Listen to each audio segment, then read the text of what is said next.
On my 5th wedding anniversary with Yin Tianqing, I took a special day off, decorated the house in advance, and cooked a large meal myself, wanting to give her a surprise. But she didn't come home. Later I found out that her white moonlight had returned. And the reason she didn't come home was that she went to the welcome banquet for her white moonlight. When I received Liang Huan's call, I hadn't slept all night and was sitting on the sofa smoking to stay awake. Although I was a bit listless, my mind was still clear, and I remembered that she was Yin Tianqing's best friend. I eagerly answered the phone. Hello? Sister Huan? Is there news about Qingqing? It was a bit noisy on the other end. She hesitated for a while, and finally said, Wang Lang, Qingqing is drunk. We're at XXX. Can you come pick her up? Okay, please help me take care of Qingqing. I'll be there soon. My tone was calm, as if I didn't care at all that yesterday I had called her to ask about Yin Tianqing's whereabouts and had been hung up on. What was there to care about? She probably did that at Yin Tianqing's behest. I washed my face with cold water, tidied myself up, and left with my car keys. When I pushed open the door of the private room Liang Huan had told me about, Yin Tianqing was pulling a young boy in a uniform, trying to get him to drink. The boy, blushing, stammered, I'm sorry, we don't provide drinking services here.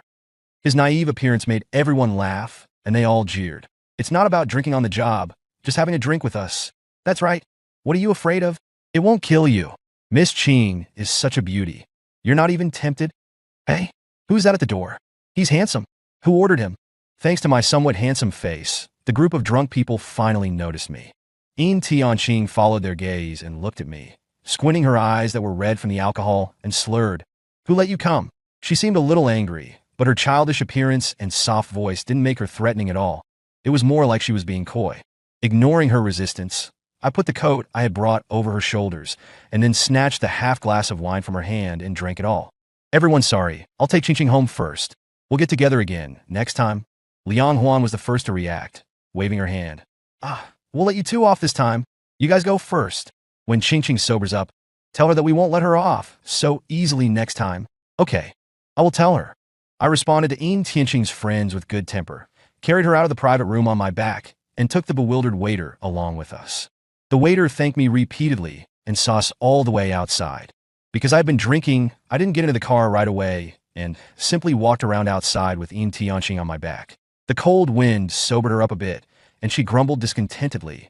Walk slower, it's making me dizzy. How is that my fault? It's clearly because you drank too much. I don't care. Just walk slower. She wrapped her arms tightly around my neck, as if threatening me. I surrendered helplessly. Okay, I'll walk slower. I slowed down, and she relaxed her arms, her face resting on my shoulder, quiet as if she were asleep. After a while, I heard Yin Tianqing say, Wang Lang, he's back. We both knew who he was. I didn't speak, silently continuing forward as if I were avoiding something. After a while, Yin Tianqing leaned into my ear and whispered, Wang Lang, should we get a divorce? Her voice was very pleasant, delicate, and charming, and even these words sounded like she was acting coquettish. I never had any resistance to her coquettishness. So even though my heart felt like it had a hole in it, I still answered with a smile. Okay. Yin Tianqing and I were a typical poor boy and rich young lady combination, an unequal match that many people disapproved of back then. But Yin Tianqing was determined to marry me, and no one could dissuade her. In the end, Yin's parents compromised and granted her wish. Now we've been married for 5 years. The voices of disapproval have disappeared, and Yin Tianqing's family and friends seem to have accepted me, at least on the surface. Many people who didn't know the truth thought it was because the young lady's love brain was acting up and she had fallen in love with a penniless poor boy. But only we know that our marriage is just a transaction. She pays the money, and I accompany her to play out a seemingly beautiful romantic fairy tale. Yin Tianqing has a childhood sweetheart, who is also the white moonlight she has loved for many years. That person is called Huo Xingquan. Like Yin Tianqing, he was born into a wealthy family. He's been outstanding since he was a child and is a veritable young master. He is 1 year older than me, with a gentle and considerate personality, and without the aloofness of the wealthy. We met during a competition and quickly became familiar, becoming good friends. It was also through him that I met Yin Tianqing. The first time I saw Yin Tianqing, I was 19 years old in the second semester of my freshman year. That day, I finished my part-time job and was returning to school, just about to enter the school gate when I was suddenly stopped by a girl. The girl tightly grabbed my arm, her eyes red like a rabbit, and said pitifully, "Classmate, my bag was stolen. Can you lend me your phone for a moment?" I need to make a call to someone I know. That girl was Yin Tianqing, and the someone I know she mentioned was naturally Hu Xingchuan. At first, Hu Xingchuan introduced Yin Tianqing as his younger sister. Because she looked young, I thought she was really Hu Xingchuan's younger sister, and I called her sister too. Later, I learned that she was actually a year older than me, the same age as Hu Xingchuan. I didn't pay much attention. After all, it was just a matter of address, but Yin Tianqing cared a lot. She said very seriously to me, "Don't call me sister." At first, I thought she didn't like being called young, but later I understood that she just didn't want to be Hu Xingchuan's sister. I forgot how I found out that Yin Tianqing liked Hu Xingchuan. I only remember that after I exposed her feelings, she blushed and stammered, directly throwing her bag at me as hush money. After that, she started to ask me about Hu Xingchuan from time to time. I refused for a while, but in the end, I shamefully complied. There was no way. She gave too much. So, she provided the money and I provided the labor, and we colluded like paparazzi behind a celebrity, studying Hu Xingchuan from every angle, and even wrote a huge pile of strategy manuals. I had complained countless times, telling Yin Tianqing to directly confess her feelings. But she always said she needed to wait until she could confess to Hu Xingchuan in her best form. This wait led to trouble. Just as Yin Tianqing was spending a lot of time and energy preparing for her confession, Hu Xingchuan eloped with his mysterious lover. No one knew where Hu Xingchuan went. They only knew he left decisively, and the Hu family also announced his disownment. The incident was sudden, and Yin Tianqing was greatly shocked. But she had already announced to the outside world that she was going to confess to the person she liked. The pain of heartbreak, combined with a little self-esteem, made Yin Tianqing turn around and attach that grand confession to me. Did I think it was a pie falling from the sky? Of course not. The gap between Yin Tianqing and me was too big, and as soon as she confessed, a large number of people opposed it. During that time, I was under immense pressure, walking outside trembling with fear, afraid of being ambushed. Everyone was guessing when Miss Yin would kick me aside, but they were disappointed. The young lady's stubbornness lasted a bit long, and in the end, she insisted on getting a marriage certificate with me. The day before the wedding, I tried to persuade her again, saying, "Miss, marriage is not a child's play. What's the big deal about being heartbroken? Don't waste your entire life just to save face. It's not worth it." But she said, "Anyway, I can't marry Hu Xingchuan, so it's the same whoever I marry. We've come this far. If you don't help me, I'll just find someone random to marry." Maybe it was because I couldn't bear to lose the young lady's money, or maybe I couldn't bear to see her really ruin herself, or maybe it was a feeling that even I couldn't explain. In the end, we got married in a daze, and we lived for 5 years in a daze. And now, this farcical marriage was finally coming to an end. Wang Lang, which dress do you think I should wear? Yin Tianqing stood in front of the mirror, gesturing left and right, unable to choose a satisfying one. I was replying to messages on my phone, glanced casually, and chose the one on the right. "We're the red one." "You chose so quickly? Did you even look seriously?" Yin Tianqing complained nonstop, but her body was very honest, and she changed into the dress I chose. She ran in front of me and spun around, her eyes a little nervous. "How is it? Does it look good?" "It looks good. Don't lie to me, or I'll get angry." I put down my phone and looked at her seriously. "It really looks good." Perhaps my praise was too direct. She touched the hair at her temple, as if a little shy. But the next second, she widened her eyes and regained her confident look. "Of course. I'm Miss Yin. Of course I look good." Yes, you look the best." I pointed at my watch and reminded her, "Pay attention to the time, miss. Don't be late." "Oh no." She grabbed her bag on the table. Her movements suddenly quickened. She walked to the door, then turned back and waved at me vigorously. "Wang Lang, I'm leaving. I'll report back the results when I return." I also waved back. "Hurry up, or you won't make it." Hearing the sound of the car starting outside, I dropped my smile. I pulled out a cigarette from my pocket and lit it. The smoke blurred my vision, and I couldn't help but laugh self-deprecatingly. I'm probably the most generous husband in the world. My wife went to see her white moonlight, and not only was I not angry, but I even helped her choose clothes and jewelry, smiling the entire time. But what right do I have to be angry? After all, it's something I knew all along. And besides, she's not my wife anymore. Yin Tianqing wasn't a good drinker, and her drinking habits were bad. When she got drunk, she often had memory lapses, and after waking up, she'd forget all the stupid things she had done. But she remembered clearly the matter of divorcing me that day, and within a couple of days, she had her lawyer draft a divorce agreement. She was always generous, giving me more than enough property, to the point that it wouldn't be an exaggeration to say that I achieved financial freedom through this divorce. I only glanced at it before signing, because no matter how I looked at it, I wasn't at a loss. After signing and waiting the required time, we went to the Civil Affairs Bureau and obtained our divorce certificate. The process went very smoothly. The day after getting our divorce certificate, which was today, she made plans to confess to her white moonlight. Perhaps having learned from past mistakes, this time she planned to strike quickly, making a swift move as soon as she was single again. Years of deep affection and unchanging devotion.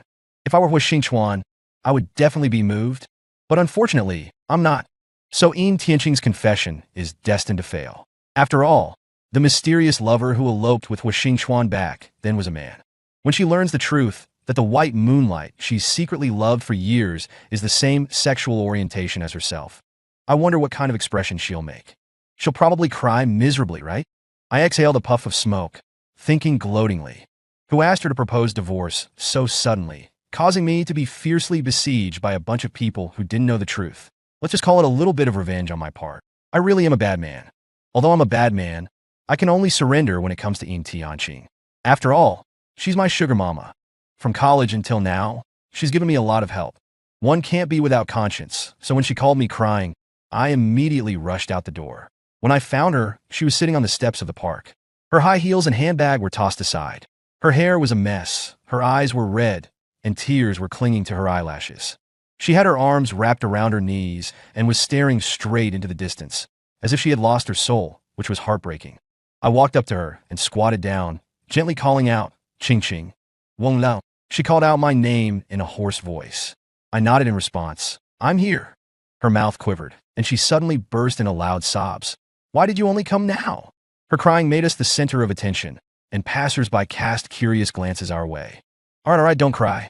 So many people are watching. Mind your own business." I'll cry. I'll cry." As if she was throwing a tantrum, she cried even louder, completely disregarding her image, like a child rolling around on the ground unsatisfied. Hick, I'm crying. Hick, crying. Hick, what's wrong with that? Yeah, it's okay. Cry it all out and you'll be fine." I patted her back to help her calm down, while silently thinking to myself, if I were Hu Xingchuan, I could probably say a few words and make her happy. But I'm not her beloved, and no matter how hard I try, I can't make her smile. So I can only silently sit beside her and bear being gawked at by the passers-by along with her. After crying for a while, Yin Tianqing was too exhausted to wail anymore, and she leaned softly on my shoulder. I bet she was secretly using my clothes to wipe her tears and snot. But considering that she was really upset this time, I didn't call her out on it. After letting out her emotions, she felt much better. Her desire to talk was explosive, and she began to ramble about what had happened today. I really didn't want to know where she and Hu Xingchuan had gone or what they had talked about, but I still pretended to listen attentively, giving her responses from time to time. I thought I was doing a pretty good job of acting, but Yin Tianqing, who was usually very easy to fool, suddenly turned on her intelligence, looking at me suspiciously. "Wang Lang, why aren't you surprised?" "Oh? Surprised by what?" "Oh, the fact that Hu Xingchuan likes men." Damn it, miscalculated. I didn't make the right expression. Since I'd been exposed, I couldn't be bothered to hide it anymore, and generously admitted, "Because I knew about this." "You knew?" Yin Tianqing raised her voice, grabbing my arm. "You knew and didn't tell me? Did you want to watch me make a fool of myself?" She was angry. I thought she would yell at me, or get so angry that she would turn and run away, but she didn't. She bit her lip, her eyes red-rimmed, tears streaming down her cheeks drop by drop, full of grievance. This kind of silent crying is the most heart-wrenching. "Why are you crying again?" I raised my hand to help wipe the tears from the corners of her eyes, but she turned her face away, sulking like an inflated pufferfish, and was rather cute.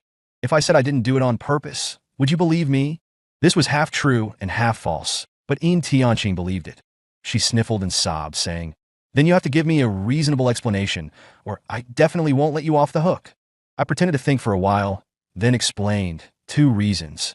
1, I only knew a little earlier than you, and I wasn't sure if the news was true. 2, you've wanted to confess to him for so many years. If I suddenly told you not to go, would you agree? Yin Tianqing thought for a moment and said seriously, "No, I wouldn't." Yes, I knew, so I didn't stop her. She had to try, to hit a wall, to finally let go of her obsession of so many years. I was originally worried that she would stir up trouble again after being rejected, like marrying someone at random 5 years ago, but now it seems her emotions are quite stable. "Shall I take you home now?" I picked up Yin Tianqing's shoes and bag that she had thrown aside and squatted down with my back to her. She hesitated for a moment, then climbed onto my back quite skillfully, wrapping her arms around my neck. Wang Lang, let me tell you, I'm still not over it. Oh dear, what should we do? So you better think of a way quick. Otherwise, she was probably really angry, even using a threatening tone, though it still wasn't very intimidating. But I, being agreeable, pretended to be scared and carried her to a roadside cart and negotiated. I'll buy you candied hawthorns. Will you stop being angry? You think you can buy me off with one candied hawthorn? I thought she was right, so I added more. Then how about two? Okay, that meant she agreed. The old lady selling candied hawthorns had a full head of silver hair. She happily wrapped 2 candied hawthorns and handed them to us, sighing, "You two are still so close." Yin Tianqing and I were both stunned. She looked closely and exclaimed in surprise, "You're the grandma at the school gate." The old lady was very happy that we remembered her and gave us another candied hawthorn. "Take it. Thank you for taking care of my business in the past. I wish you a long and happy life together." I was a little embarrassed, but ultimately accepted the old lady's kindness. I couldn't tell the old woman that we weren't a couple back then and that we're already divorced now, could I? I was afraid that would shatter the old lady's simple worldview. Yin Tianqing, on the other hand, was quite happy and eagerly started eating. After all these years, it's still the same taste. Be careful, don't get it on me. Mind your own business. Just walk. She finished her candied hawthorns while directing me towards the lake in the park. We circled around the cobblestone path a few times, and I was getting a little tired. Just as I was thinking about how to get the little princess on my back to agree to go home, she suddenly leaned close to my ear and said softly, "Wang Lang, thank you." Oh, has the little miss had a change of heart? Realized she was too much this time. Not just this time, but every time. She corrected me seriously. "Thank you for everything, all these years." A breeze blew across the lake, rippling the water. It suddenly dawned on me that I was 28 years old. So many years have passed. I met Yin Tianqing when I was 19, and in the same year, I realized she had a crush on Hu Xingchuan. She always thought she was hiding it well, but you can't hide your feelings. The way she looked at Hu Xingchuan was always sparkling. She was always unconsciously nervous when facing Hu Xingchuan, and she always appeared around Hu Xingchuan as if by chance, secretly watching him. Hu Xingchuan was too dazzling. There were too many people around him. She was drowned in the crowd of admirers, unnoticed. But I knew. So, when I saw Yin Tianqing hiding behind a tree again, I couldn't help but ask, "Why don't you just confess?" In my opinion, she was beautiful from a good family, and they had a childhood connection. The chances of her confession succeeding were high. She was startled by me. Her face flushed red, and she couldn't say a word.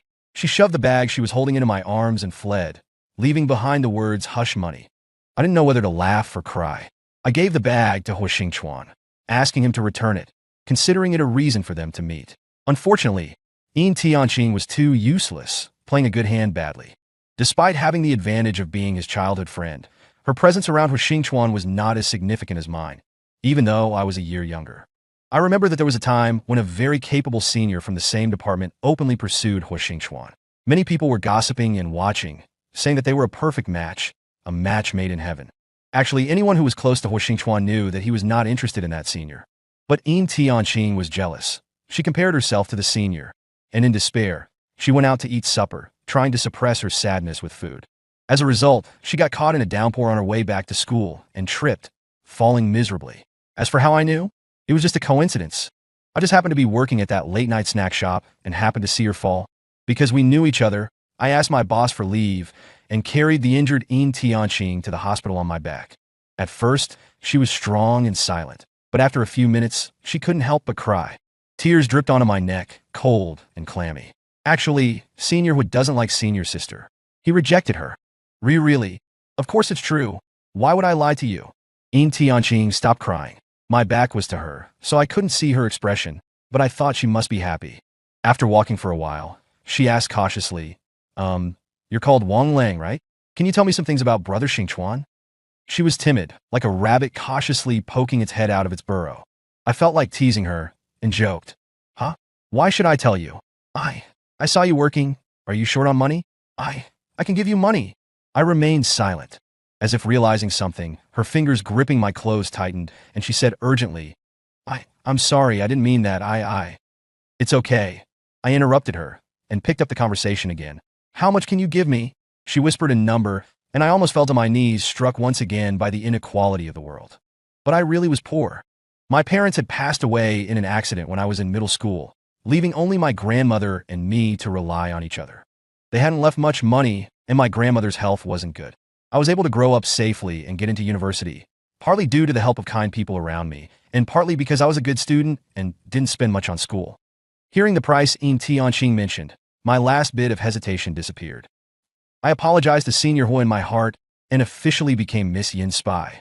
I not only carefully observed Hua Xingchuan's preferences and the pursuers around him and reported them to her, but I also brought her to Hua Xingchuan's gatherings under the guise of friendship and even occasionally created some alone time for them. I thought I was doing a great job, but unfortunately, Tianqing was useless. She dragged it out for so many years and was still just a younger sister in Hua Xingchuan's eyes. In fact, because she got close to Hua Xingchuan, he often used me as an excuse, which led some people to misunderstand our relationship. After being teased, she complained to me, "Why is this happening? What if Brother Xingchuan also misunderstands? Miss, it's not my fault. I didn't say anything. I've explained it, but what can I do if people don't believe me? Why don't you just confess? That way no one will misunderstand." But the moment confession was mentioned, she wilted again. "Forget it. Let's not contact each other for a while and wait for the situation to calm down. If someone says something bad, you have to explain it for me." After leaving those words, she really didn't contact me for a long time. Even my roommate was curious. "What happened to the girl who was always with you? Did you guys break up?" "Break up? We were never that kind of relationship." My roommate smiled lewdly, clearly not believing me, and I was too lazy to explain it again and again. Tianqing and I were impossible. In time, they would naturally understand. My grandmother got sick, and all of our savings were spent, but she didn't get better. Without Miss Yin spending money, my income shrank a lot. In order to make money, I started my hard life working again. Through an introduction, I got a job as a waiter in a restaurant. That restaurant wasn't much to rich people, but for poor students like me, it was the epitome of luxury. If I hadn't been working there, I probably would never have even gone near it in my life. Perhaps I was unlucky, but only half a month into the job, I ran into my nemesis. That person was my classmate, a rich second generation. I had once rejected his application for financial aid, and then, due to academic matters and other issues, conflicts had accumulated between us. From then on, he had unilaterally considered me his mortal enemy. I thought he was making a big fuss over nothing and usually tried to avoid him, but fate was inescapable, and we met here. In front of a table full of people, he was deliberately making things difficult for me, saying that the water temperature was wrong one minute and that the food didn't taste good the next. The main goal was to find fault, determined not to let me have an easy time. I ran back and forth so many times that even the supervisor began to show displeasure towards me. Anyone could see that I was being deliberately targeted, but no one spoke up. The wealthy second generation and the powerless, poor student, everyone knew which side to choose. Perhaps he was losing interest in me being so obedient. He pointed at a bottle of white wine on the table and said with a smirk, "How about this? You drink one with the brothers. And after you finish it, we'll let your poor service this time slide. How does that sound?" I stood frozen in place for a long time, but eventually I picked up the bottle of wine. Drinking a bottle of wine to make things easier for myself wasn't so bad. Besides, this wine was quite expensive. I definitely couldn't afford it myself. It was a bargain. I picked up the wine bottle, opened it, and was just about to gulp it down when a slender white arm reached out and grabbed my wrist. "Wang Lang, don't drink." Tianqing, whom I hadn't seen for days, stood beside me, her beautiful eyes blazing with anger. She snatched the bottle of wine from my hand and splashed it onto the table of the wealthy second generation. "Holy crap! Who are you? What are you doing?" The wealthy second generation was hopping mad, cursing and swearing, threatening to make us pay. Tianqing didn't flinch at all, took out her phone and made a call, hanging up after a few words. She stood in front of me, slamming the table hard. "Come on, this Annie is right here waiting. See how you're going to mess with me." The wealthy second generation, pointing a finger at her nose, was about to start cursing when his phone suddenly rang. He glanced at it, overjoyed, and said, "You're finished," before answering the call, only to be immediately bombarded with a barrage of curses from the other end. At the same time, the restaurant manager, sweating profusely, finally arrived, fussing over Tianqing and asking if she was all right. The scene was too chaotic, my mind was blank, and I couldn't do anything but stand there like a fool. In the end, the arrogant, wealthy second generation changed his tune on the spot, licking his boots and apologizing to us, even calling me Brother Wang. The blind manager suddenly regained his sight and apologized to me, telling me to let him know next time I encountered difficult customers. I seemed to become the center of attention, surrounded by everyone, but I couldn't hear a word they were saying. Looking at Tianqing's petite back, I thought she was unbelievably cool at that moment. When the restaurant manager respectfully saw us out, my mind was still blank, and I just mechanically followed Yin Tianqing. She criticized me, frustrated. Wang Lang, what's wrong with you? How can you let people bully you like that? I snapped out of it, put on my usual smile, and said nonchalantly, it was just some drinks, it's no big deal. What drinks? Can't you see? He was just bullying you. She stomped her feet, hands on her hips, like an angry bird. I couldn't understand why she was so angry. I wasn't even that bothered myself, but she was my sugar mama, and she had helped me out so I wouldn't be ungrateful. I put my hands together in a gesture of respect, lowering my gaze. Okay, don't be angry. Thank you, miss, for standing up for me. Let's not get angry over those small-minded people, all right? Humph. Yin Tianqing's expression was still sour as she kicked a stone on the ground. She hesitated for a few seconds, then hesitantly asked, Wang Lang, are you short on money lately? Yeah, super short. I was always honest about this because there are two things in the world that never stay in place. One of them is poverty. Then why didn't you tell me? Hearing Yin Tianqing's accusation, I didn't know how to respond. After all, our relationship was essentially one of employment. If I went too far and tried to borrow money from my employer, it would be incredibly inappropriate. My silence didn't shut her up. She tugged on my sleeve, and when I looked down, she met my eyes, her gaze serious. Wang Lang, you're my good friend. If you need anything, you have to tell me. I will definitely help you. My nose tingled, and I suddenly felt like crying. How embarrassing. I looked up at the sky, trying not to let the tears fall. Yin Tianqing pinched the soft flesh on my waist, dissatisfied. What do you mean? Say something. Sorry, I was wrong. I'm just too touched. Not sincere at all. She reached out to tickle me, but I dodged her nimbly. We playfully fought, and the previous unpleasantness disappeared in laughter. But when fate wants to make things difficult, it doesn't show any mercy. My phone rang. It was from the hospital. My grandmother's condition had suddenly worsened, and she was in the emergency room. I frantically hailed a taxi to the hospital. Standing outside the emergency room, looking at the emergency treatment sign, my limbs went cold. I told myself to calm down, but my entire body wouldn't listen to me. I couldn't even hear what the doctor was saying to me. In the end, Yin Tianqing helped me. The usually confused little girl became incredibly reliable, helping me complete payment and signing forms as instructed by the doctors, and sitting with me, crouching at the door of the emergency room. The hospital at night was cold, but Yin Tianqing was warm, and she leaned against me, her warmth transferring to me. I couldn't help but hug her, resting my head on her shoulder. The tears that I had finally managed to hold back started to pour out uncontrollably. So embarrassing. She didn't laugh at me, and she didn't push me away. She patted my back clumsily and whispered, It's okay. Wang Lang, don't be scared, everything will be all right. I didn't say anything, just tightened my arms around her. I hugged her, as if I was hugging the sun. I knew the sun didn't belong to me, but at this moment she was by my side. It was a close call, but my grandmother was fine, and with Yin Tianqing's help, my financial burden was also much lighter. I didn't know how to repay her, so I could only try harder to help her strategize her pursuit of love and rack my brains to make her happy.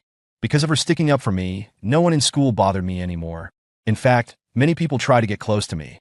Although some people gossiped behind my back, calling me a kept man, I didn't care. They were just sour grapes.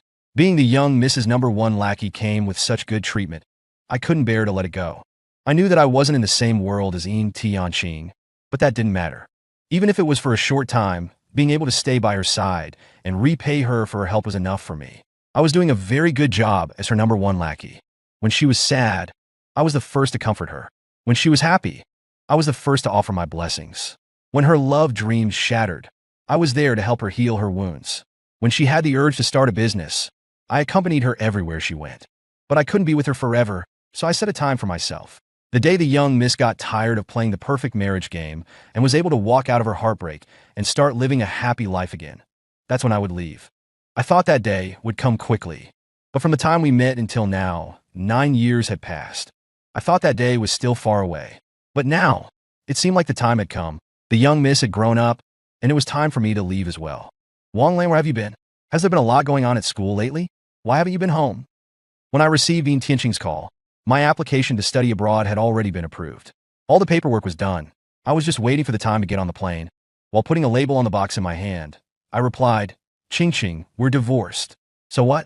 Does that mean you're going to ignore me? That's not what I mean. I mean, we're divorced, so we shouldn't live together anymore. She seemed to be choked up, paused for a few seconds, and then shouted, Hey, how annoying.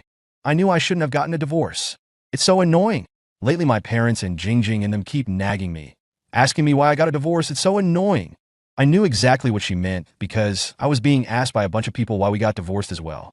It seemed everyone was pitying us, just like how 5 years ago, everyone had disapproved of us getting married. It's okay, let them talk. It'll be fine in a while. I tried to reassure Yin Tianqing, chatting with her like a friend. What are you planning to do now? It's impossible with Senior Hua. What kind of person are you looking for next? Wang Lang, I want to hit you. Why do you have to bring up Sir topics? My maiden heart has taken a big hit. I'm really sorry, but seeing that you don't seem too heartbroken, I'm relieved. You're talking like I'm a kid, she grumbled, sighing a long sigh, her voice somewhat melancholy. To be honest, I never thought that so many years of liking him would end up like this. But now I feel more relaxed. In the future, I'll probably start a new relationship happily. Is that so? Then if you start a new relationship, would you consider me? My fingertips gripping the phone turned a little white, and I held my breath, nervously. The world became silent, and all I could hear was the sound of my heart pounding in my chest. Thump, thump. There was silence on the other end of the phone, and after a while, Yin Tianqing's lively voice came. Wang Lang, you're so annoying. If you make this kind of joke again, I'll crawl through the internet and smash your dog head. I knew it would be like this. Actually, I had said similar things several times before, but each time she would change the subject. I didn't know if she really didn't understand or if she was just pretending not to, but it didn't matter anymore. I chuckled. Okay, I won't say it anymore. I won't say it again in the future. We chatted for a while longer, and then Yin Tianqing changed the subject, excitedly proposing. Wang Lang, let's go on a trip. Let's relax and get away from my parents and their nagging. She was always impulsive like this. In the past, I'd almost never rejected her, but now I had to say no. I can't, Ching, I have to go. She paused for a moment, her tone turning urgent. Go? Where are you going? Did someone bully you? Tell me. I'll help you get even. She was still the same as before, always afraid that I would get bullied and saying that she would help me get even. Because of this, my grandmother would always poke my head and say I was too soft, making my wife worry. Then, she would take my hand and tell me to treat her well. In the blink of an eye, it had been 2 years since my grandmother passed away. She really liked Yin Tianqing and had always thought that we had married out of love. She was very happy when she left, with a smile on her lips. Thank goodness. If she had known that we got divorced, she probably would have worried. I took a deep breath and slowly said, no one bullied me. Ching, I'm going abroad to study.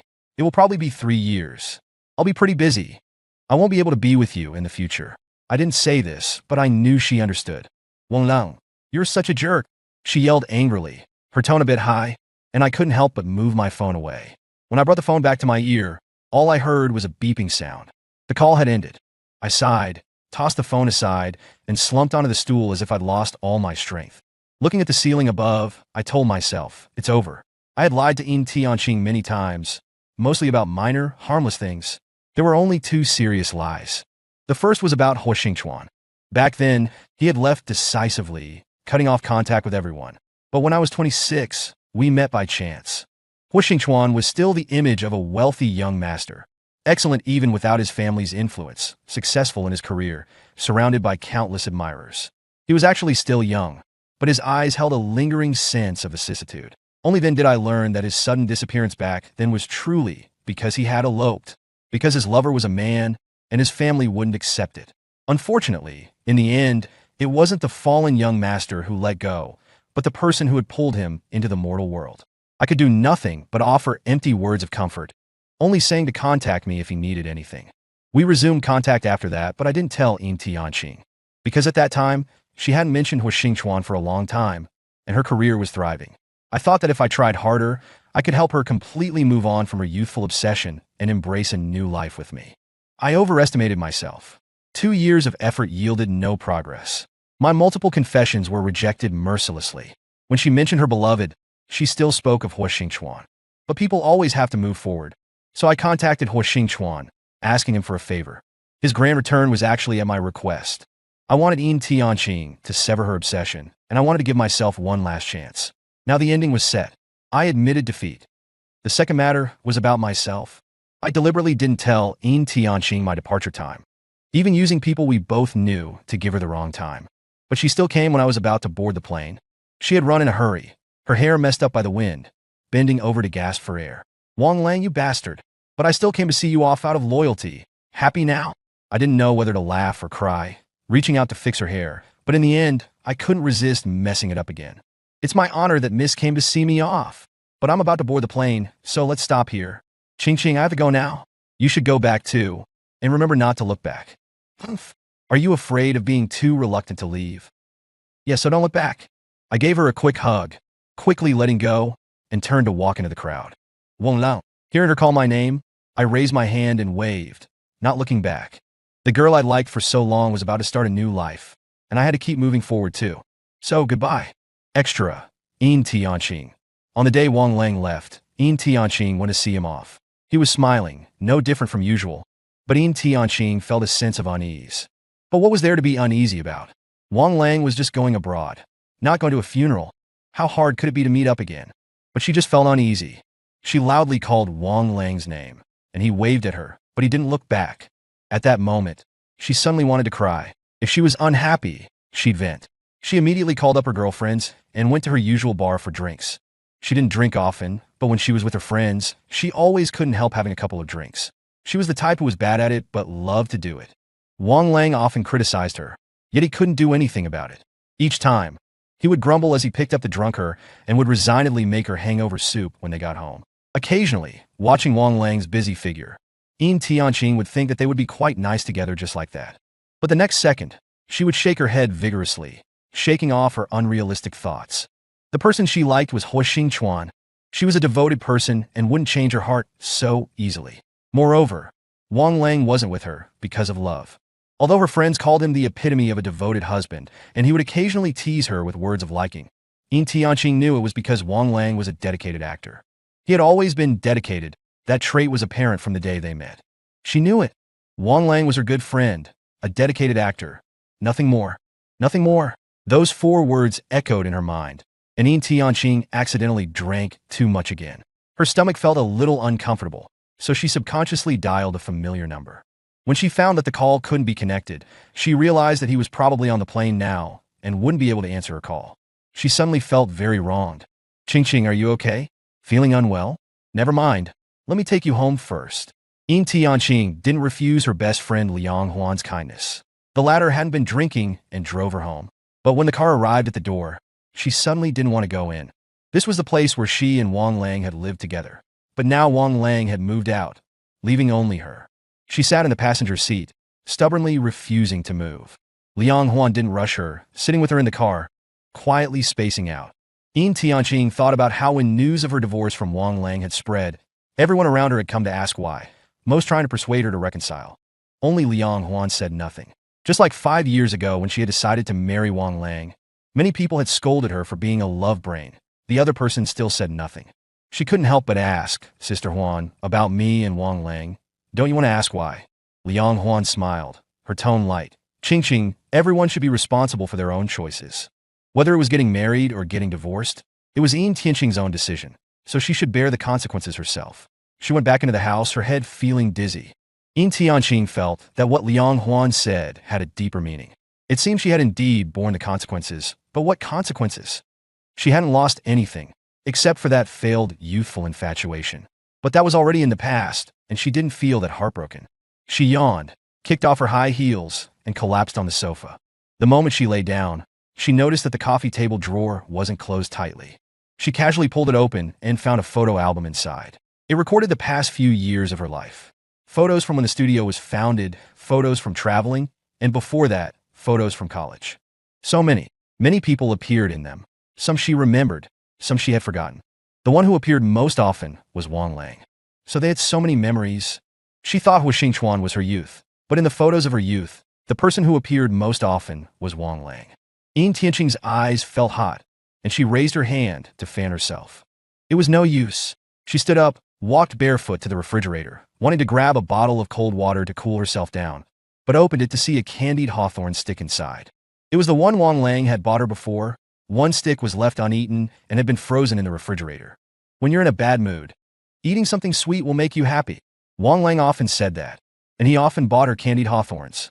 Actually, she didn't like them that much at first, but maybe because she was fed them so often, candied hawthorns became one of her favorite snacks. The one in the fridge, could she still eat it? Yin Tianqing hesitated for a few seconds, peeled off the wrapper, and put the candied hawthorn stick in her mouth. The moment she bit into the sugar coating, Tears fell one by one. Wang Lang, this candied hawthorn isn't sweet at all.